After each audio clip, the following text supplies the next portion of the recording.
एक बार होर्नी नाम का एक बहुत बड़ा जादूगर था जिसने दावा किया था कि अगर उसे जेल के किसी भी ताले में लॉक कर दिया जाए तो वह 1 घंटे के अंदर खुद को अनलॉक कर बाहर निकाल लेगा।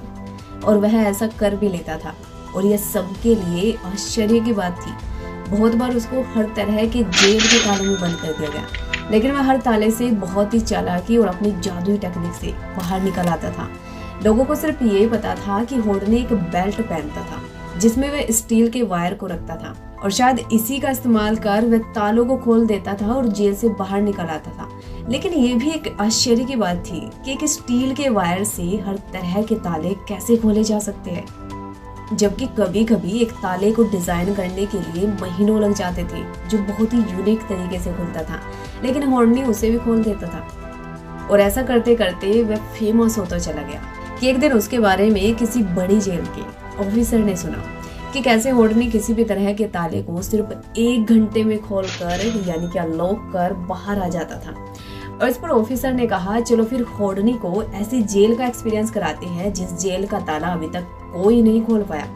और उसने होर्नी को एक चैलेंज दे दिया कि मेरे जेल का लॉक खोल कर दिखाओ तो माने। होर्नी ने चैलेंज एक्सेप्ट कर लिया और अगले ही दिन वह उस शहर की जेल के बाहर खड़ा हो गया। बहुत से लोग ये सब देखने के लिए आए। जब होर्नी जेल के अंदर जाने लगा तो वहां खड़े गार्ड ने उसे धीरे से कहा कि यह देश का सबसे मजबूत, बेस्ट और एडवांस टेक्निक से बना दरवाजा है, तो इसका ताला भी उतने बेहतरीन है। यह सुनकर उसको कॉन्फिडेंस थोड़ा सा डगमगाया, लेकिन फिर भी उसने खुद से कहा वह इसको भी खोल देगा और जेल के अंदर चला गया। उसने कुछ सेकंड वेट किया, उसके बाद लॉक को खोलना स्टार्ट कर दिया।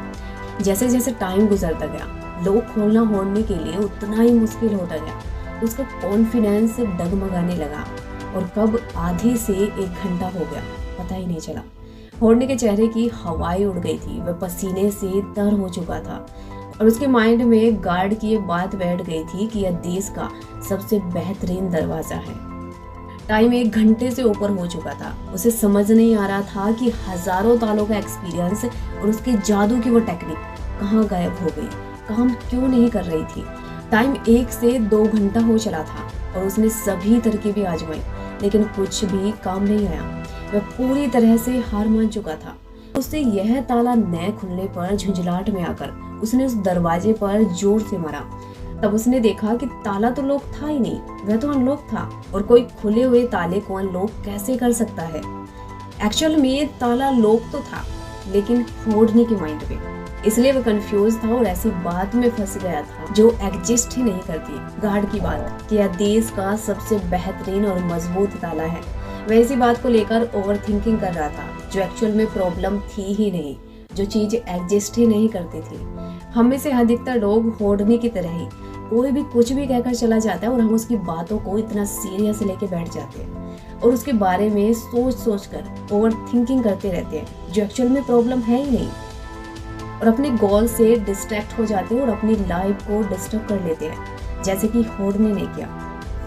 मैं आपको बता दूं कि हम ओवर थिंकिंग कब कर रहे होते हैं। हम तब ओवर थिंकिंग कर रहे होते हैं जब हम कोई डिसीजन पर नहीं पहुंचते, सिर्फ उस चीज के बारे में सोचते रहते हैं। जब हम ज्यादा टाइम पास्ट की मेमोरी के बारे में सोचते रहते हैं और जब हम फ्यूचर के बारे में बहुत ज्यादा सोचते हैं जबकि प्रेजेंट में कोई एक्शन नहीं करते, यानी कि 0 एक्शन, ओनली ओवर थिंकिंग।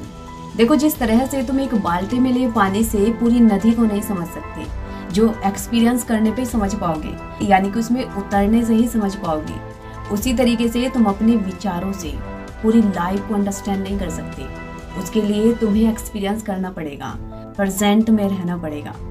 आंकड़ों के अकॉर्डिंग बताया गया कि पूरे दिन में लगभग 60,000 से ज्यादा थॉट्स हमारे मन में आते हैं, जिनमें से 90% थॉट वही होते हैं जो एक दिन पहले थे, और इनमें से अधिकांश थॉट नेगेटिव थॉट्स होते हैं। और कभी कभी प्रॉब्लम ये आती है कि अधिकतर लोग काम करते करते कब ओवर थिंकिंग में चले जाते हैं उन्हें पता ही नहीं चलता। तो इन सभी का सॉल्यूशन ये है कि जो भी लोग काम करते करते ओवर थिंकिंग में चले जाते हैं, ऐसे लोगों को काउंट डाउन टाइम मेथड का यूज करना चाहिए। यानी कि जब भी कोई काम करने बैठो तो सामने रखकर टाइमर चालू कर दो, ताकि जल्दी काम करने का प्रेशर आप में बढ़ जाए और आप जब भी ओवर थिंकिंग करने बैठो तो आपको टाइमर दिखे कि हाँ मुझे काम करना है और आपको ओवर थिंकिंग करने का टाइम ही ना मिले, और समय के साथ ये आपकी प्रॉब्लम सॉल्व हो जाएगी। जब भी तुम्हारा माइंड ओवर थिंकिंग करना शुरू कर दे तो तुम एक पेन और पेपर लो और जो भी विचार तुम्हारे माइंड में आए उन्हें लिखो और उसके बाद देखो कि जो चीज़ ओवर थिंकिंग पैदा कर रही है क्या ये तुम्हारे कंट्रोल में है। अगर हाँ तो उसका बेस्ट सॉल्यूशन देखो और उसे सोल्व कर लो, लेकिन जो तुम्हारे कंट्रोल में नहीं है उसे हवा में उड़ा दो, यानी कि उसके बारे में सोचने से कोई फायदा नहीं जो आपके कंट्रोल में ही नहीं है। आप जब भी अपने माइंड को ऐसी क्लैरिटी दोगे तो तुम्हारी ओवर थिंकिंग यानी कि जो ज़्यादा सोचने की आदत है ना वो जड़ से ख़त्म हो जाएगी। जब भी आप ओवर थिंकिंग करने बैठो तो इन चीज़ों को ज़रूर अप्लाई करना।